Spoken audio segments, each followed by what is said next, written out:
2024년 첫 안식일 주님의 성전에 오신 여러분들을 주의 이름으로 축복하고 환영합니다. 여러분들에게 2024년은 어떤 기대감을 갖게 하는 시간입니까? 지난 한 해 우리는 바쁘게 한 해를 보냈습니다. 그리고 그 시간들이 어떤 이에게는 기억에 남을 만큼 아주 의미 있는 시간이기도 했을 것이고요. 또 어떤 분들에게는 힘들고 어려움을 지나는 시간이기도 했을지 모릅니다. 그러나 다시 돌아오는 2024년은 우리의 삶에 하나님께서 준비해 놓으신 또 다른 역사가 있을 겁니다. 그것을 기대하며 또 기도하며 하나님의 인도하심을 구할 수 있는 멋진 한 해 되시기를 간절히 바랍니다. 자, 여러분들 무한리필 좋아하시나요? 네. 이 무한리필 하면은 모든 사람들에게 기대감을 줍니다.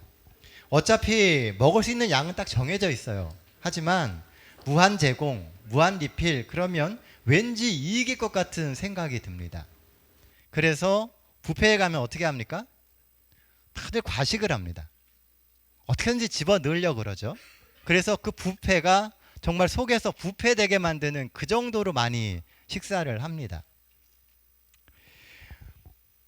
무한히 준다고 욕심만을 낼 것이 아니라 적당히 자족할 수 있는 마음을 갖게 될 때 건강도 지킬 수 있는 것이고요. 삶도 안정감을 가질 수 있게 됩니다.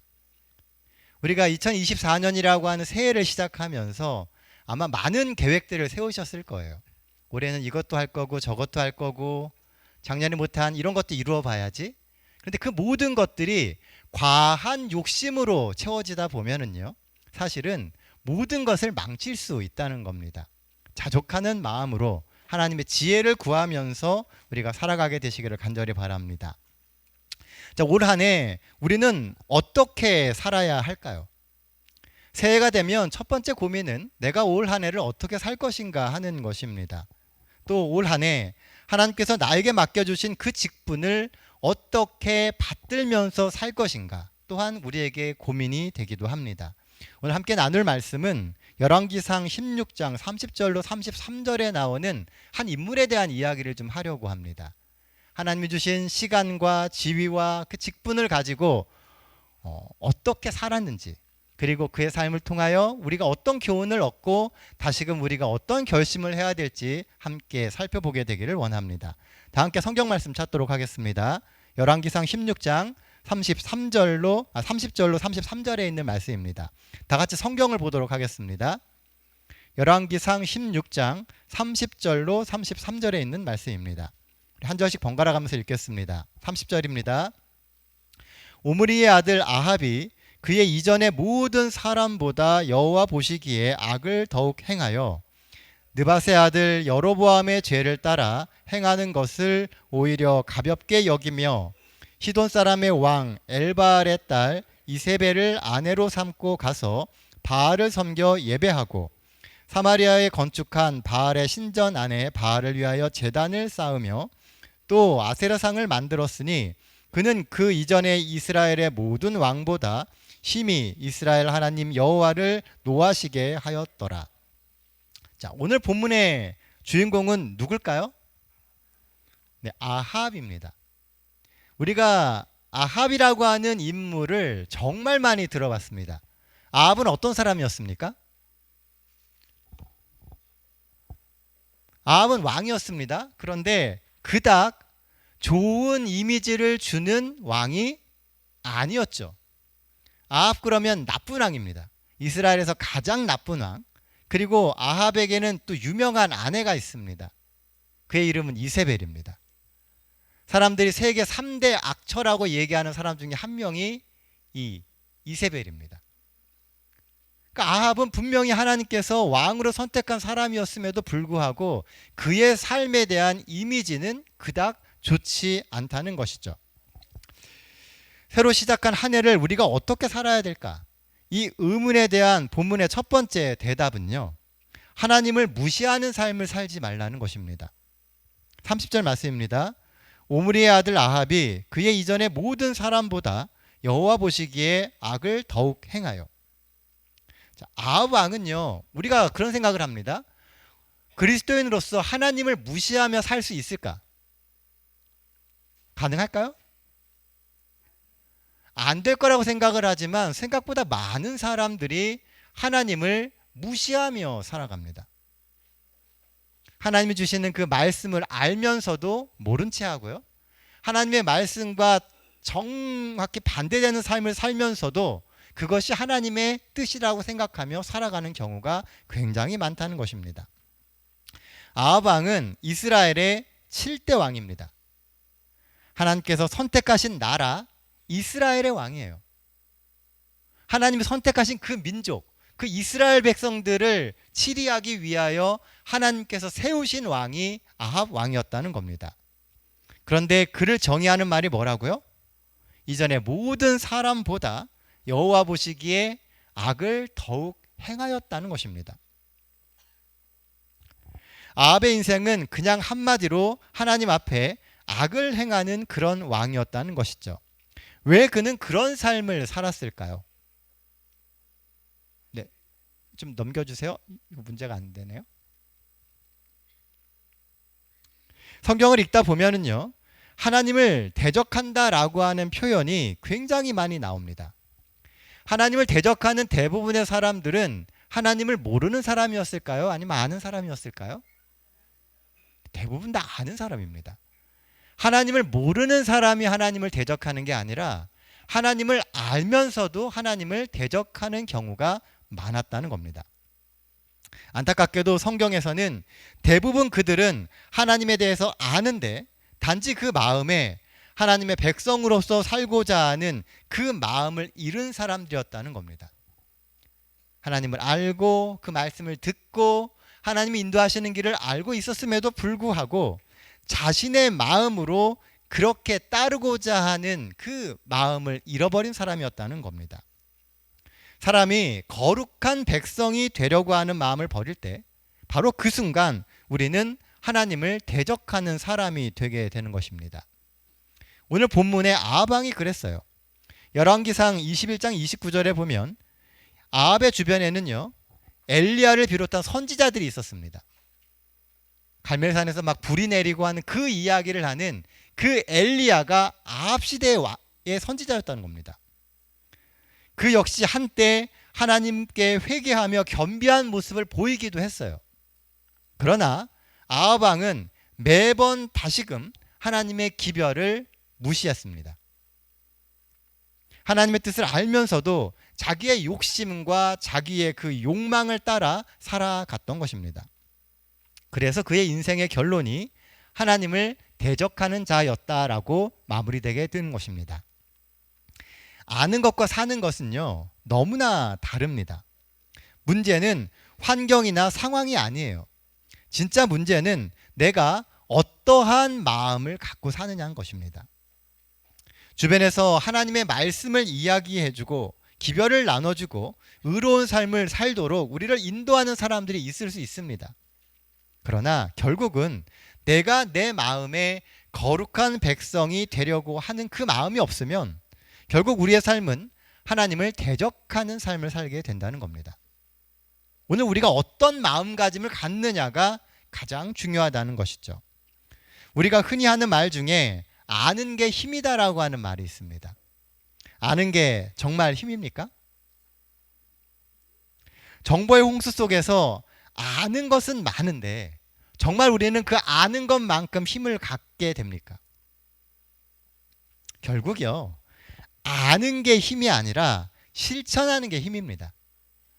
우리가 알게 된 그것을 삶에서 실천할 수 있느냐 없느냐가 삶을 바꿀 수 있느냐 없느냐를 결정하게 되는 겁니다. 도리어 실천되지 않는 얇은 마음의 부담만 더해서 때로는 많은 지식이 신앙의 짐이 되기도 합니다. 아는 것을 빨리빨리 실천하면서 털어내십시오. 여러분들이 배운 것이 있다면, 깨닫게 된 것이 있다면 그것을 삶으로 실천함으로 매일매일 삶 속에서 털어내야 됩니다. 지식은 쌓아두는 게 아니라 실천하는 것이기 때문입니다. 신앙도 마찬가지입니다. 지금 여러분들에게 주어져 있는 그 하나님의 말씀을 실천하십시오. 실천하지 않으면요, 그 아는 모든 것이 내 것이 아닙니다. 이제 새해가 시작되었습니다. 지난 한 해 우리는 우리의 삶을 얼마나 많이 실천했습니까? 하나님이 끊임없이 우리의 마음을 두드릴 때 우리는 그 부르심에 정말 응답하는 삶을 살았습니까? 하나님은 이 시간 또 우리의 마음 문을 두드리십니다. 하나님을 무시하지 마십시오. 하나님 우리에게 주시는 이 기회의 시간에 하나님의 음성에 조금 더 귀를 기울임으로 하나님이 우리에게 기대하시고 우리를 위해 준비해 놓으신 그 인생의 길을 살아가게 되시기를 간절히 소망합니다. 특별히 이 기회의 시간에 우리를 열렬히 사랑해서 우리를 부르시는 그 하나님의 음성에 다시금 마음의 문을 여시는 우리 동탄 새하늘교회 모든 성도들 되시기를 간절히 바랍니다. 본문이 주는 어떻게 살 것인가에 대한 대답, 두 번째는 주어진 역할이 무엇인지를 깨달으라 라고 하는 것입니다. 33절 말씀입니다. 또 아세라상을 만들었으니 그는 그 이전에 이스라엘의 모든 왕보다 심히 이스라엘 하나님 여호와를 노하게 하였더라. 아합은 이스라엘의 왕이었다고 말씀을 드렸어요. 이 아합 왕의 시대에는 그 유명한 선지자 엘리야가 있었고요. 또 그 나라를 위해 기도하는 숨겨진 7,000명의 사람들이 있었습니다. 아합 혼자가 아니고요. 그 나라에는 정말 많은 사람들이 하나님을 위해서 기도하고 그들이 기도하면서 누구를 위해 기도했겠습니까? 아합을 위해서 기도했습니다. 우리도 이 나라의 위정자를 위하여 기도하지 않습니까? 그가 잘못된 길을 가고 있다면 정말 수많은 사람들이 그를 위해 기도했을 것입니다. 그런데도 아합 왕은 이스라엘의 모든 왕 중에 가장 악한 왕이 되었습니다. 그 이유는 그에게 맡겨진 역할이 무엇인지를 제대로 깨닫지 못했기 때문입니다. 하나님이 아합을 왕으로 세우신 이유가 무엇일까요? 그의 아버지가 왕이니까 그를 왕으로 세우셨을까요? 당연히 아닙니다. 성경의 역사는 그리 단순하지 않아요. 우리가 볼 때는 대를 이어서 왕을 하는 것처럼 보이고 나라가 세워지는 것처럼 보여지지만 성경의 이야기를 보면은요, 하나님의 계획 속에서 그 모든 것들이 일어나게 됩니다. 다니엘서에 보면 역사는 하나님의 손 안에 있다라고 하는 것을 말하고 있습니다. 모든 사람에게는 하나님이 맡겨주신 사명과 의무가 있어요. 하나님이 오늘 우리에게 맡겨주신 사명이 있고요. 우리가 그 사명을 이루기 위해서 지켜내야 될 의무가 있다는 것입니다. 오늘 안수식을 하면서 결심을 했고요. 그리고 내가 이렇게 살겠다라고 고백을 했습니다. 그 안에는 우리가 살아가야 할 사명이 있고 내가 이루어야 할 의무가 들어있는 것입니다. 마찬가지로 아합 왕에게도요, 하나님이 맡기신 사명과 의무가 있었습니다. 부자 선지자 115페이지에 보면요, 이렇게 기록합니다. 그의 이기적인 성질은 이스라엘에 대한 하나님의 자비는 물론 선민의 수호자요 지도자로서의 자신의 의무도 깨달을 수 없었다. 여기 보면 아합 왕의 사명이 두 가지가 나와요. 하나는 선민의 수호자이고 또 하나는 지도자로서의 의무가 있다라고 이야기를 합니다. 하나님이 아합을 세울 때 그는 첫 번째로 하나님의 백성을 지키는 일을 해야 돼요. 그게 그의 역할이었습니다. 뿐만 아니라 지도자로서 그 백성들을 올바른 길로 이끌고 가야 될 의무가 있었다는 것입니다. 우리에게 직분이 생기고 지위가 생기는 것은 하나님이 그 직분과 지위로 사람들을 구원하라고 말씀하시는 겁니다. 아합이 왕이 된 것은 그 자리에서 누리고 군림하라고 하신 것이 아니었습니다. 타락한 이스라엘을 바로잡고 온전히 거룩한 백성의 수호자가 되고 민족의 영적인 지도자가 되라는 부르심이었습니다. 그러나 그는 그 부르심의 이유를 망각했습니다. 하나님이 부르시고 그를 세우신 이유를 망각했다는 거죠. 그러고 나니 결국 그는 실패하는 왕이 되었다는 겁니다. 그런데요, 아이러니컬한 게 뭐냐면요, 이스라엘의 역사에 있어서 가장 그 나라가 크고 창대하고 부유했던 때가 언제냐 하면 아합 왕 때입니다. 아합이 왜 이세벨과 결혼했겠습니까? 정략적인 결혼이었습니다. 이스라엘은 사방이 막혀 있어요. 왼쪽은 지중해가 있고요. 오른쪽은 사막이 있습니다. 그쪽으로는 어떤 나라도 침범해 올 수 없어요. 그럼 나라들이 이스라엘을 침범할 수 있는 유일한 길은 어디예요? 북쪽밖에 없습니다. 근데 이세벨은 바로 그 북쪽에 있는 모압의 그 지역에 있었던 그 왕의 딸이었습니다. 이세벨이 좋지 않은 아내였음에도 불구하고 아합이 그와 결혼한 이유는 정치적인 목적 때문이었어요. 아합은 굉장히 머리가 잘 돌아가는 사람이었습니다. 똑똑한 사람이었다는 것이죠. 그러나 그의 똑똑함이 결국 그가 하나님이 부르신 영적인 지도자로서의 사명을 잃어버리게 만드는 계기가 되었다는 것입니다. 똑똑한 것이 좋은 것만은 아닙니다. 우리가 먼저 하나님이 우리를 부르시고 세우시는 목적이 뭔지를 알아야만 합니다. 그래야만 진정으로 하나님의 목적에 부합한 성공적인 그리스도인이 될 수 있는 것입니다. 우리의 삶이 섬김이 되어야 합니다. 눈을 들어 내가 구원해야 할 그 사람들을 바라보십시오. 그 사람들을 구원하라고 그들을 하나님께 인도하고 또 하나님이 오늘 우리에게 직분과 지위를 주시는 것입니다. 나의 일, 나의 역할을 매일매일 기도의 제목으로 삼는 성도들이 되시기를 부탁드립니다. 장로가 되고 집사가 되는 것은요, 감당해야 할 역할을 갖고 기도하고 삶을 만들어가라는 의미입니다. 주신 역할을 사명으로 여기며 기도하며 받드시는 우리 동탄 새하늘교회 모든 성도들 되시기를 간절히 바랍니다. 하나님이 분명히 여러분들의 삶에 힘이 되어 주실 것이고요, 흔들리는 수많은 순간들에 우리의 손을 붙잡아 주실 겁니다. 우리가 지난 한 해는 코로나를 이겨내며 정말 힘들고 어려운 시간들을 겪었어요. 2024년에는 이제 하나님께서 우리로 하여금 도약할 수 있는 힘을 주실 겁니다.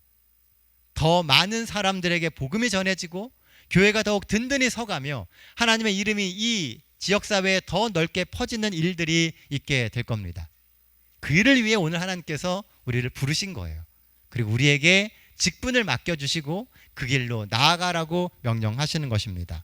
주신 사명을, 역할을 사명으로 여기며 기도하며 살아가시는 우리 모든 성도들 되시기를 간절히 바랍니다. 자, 말씀 정리하도록 하겠습니다. 새해를 맞이하는 우리들에게 주시는 하나님의 기별, 첫 번째는 하나님을 늘 염두에 두고 살라는 것입니다. 아는 것이 꼭 힘은 아닙니다. 아는 대로 사는 것이 힘입니다. 이미 안다고 자만하지 말고 그 말씀을 실천하며 사십시오. 그리고 하나님이 주시는 그 기별이 우리의 삶에 진정한 힘이 되고 또 우리의 삶에 진정한 인도자가 되는 한 해를 살 수 있는 우리 모두가 되기를 간절히 소원합니다. 둘째, 주어진 역할에 충실하십시오. 하나님이 내게 맡겨주신 직분과 지위의 의미가 무엇인지를 생각해 보시길 바랍니다. 하나님은 늘 우리를 향한 계획과 목적이 있으세요. 하나님이 괜히 우리를 부르시고 어느 위치에 있게 하시는 게 아니라는 겁니다. 그러므로 그 목적과 계획에 합당한 삶을 살기 위해서 하나님의 지혜를 구해야 합니다. 새롭게 직분을 받고 하나님의 일에 참여할 수 있다라고 하는 것은 우리 삶의 큰 축복입니다. 2024년 하나님이 주시는 이 삶의 기회가 진정한 축복이 될 수 있도록 하나님과 늘 동행하는 삶을 사는 우리 모든 동탄 새하늘교회 성도들과 또 저와 여러분들의 가정이 되시기를 간절히 바라며 오늘 말씀 마치도록 하겠습니다.